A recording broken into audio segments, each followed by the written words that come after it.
Bom, vamos falar um pouquinho mais sobre comportamentos, né? A gente tem trabalhado durante o nosso capítulo a respeito dos comportamentos, os chamados behaviors.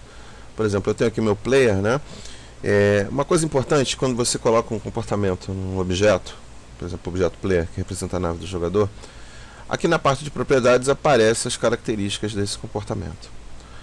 Tá? Vamos supor, reparem uma coisa, para cada determinado comportamento, eu tenho um conjunto de propriedades. Por exemplo, esse aqui é o comportamento 8 direções, 8 direction. Você repara que você tem lá max speed, acceleration, deceleration e por aí vai. Se eu clicar aqui, por exemplo, na bolinha, que é o tiro, você vai ver que tem comportamentos diferentes. Ou seja, velocidade, aceleração, gravidade, o bounce aqui, com não, ângulo e por aí vai.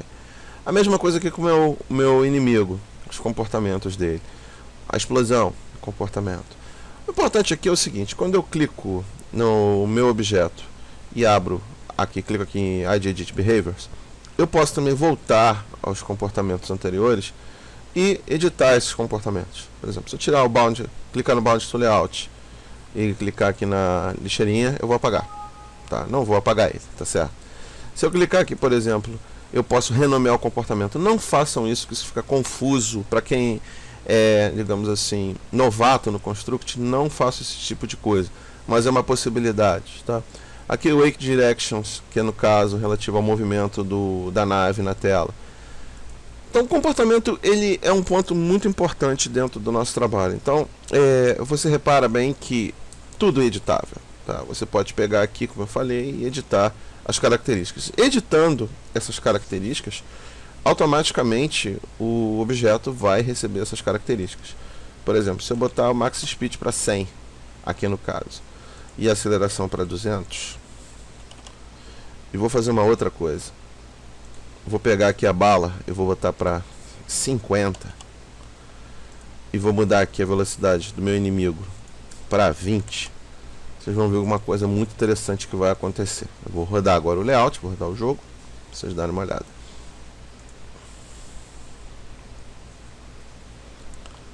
A minha nave está mais lenta. Meu tiro está extremamente lento. Não vou conseguir matar ninguém assim. Por quê? Eu mudei os comportamentos dos objetos. Então agora, no caso, a gente tem comportamentos bem diferentes. A vantagem disso é que você consegue trabalhar o que a gente chama de balanceamento. A gente já falou isso em alguns pontos dentro do nosso livro. Mas, por exemplo, a nave inimiga está muito rápida, a nossa nave está muito lenta, o tiro está devagar. Então, na realidade, isso é uma coisa muito bacana para você poder o quê? Configurar e balancear seu jogo.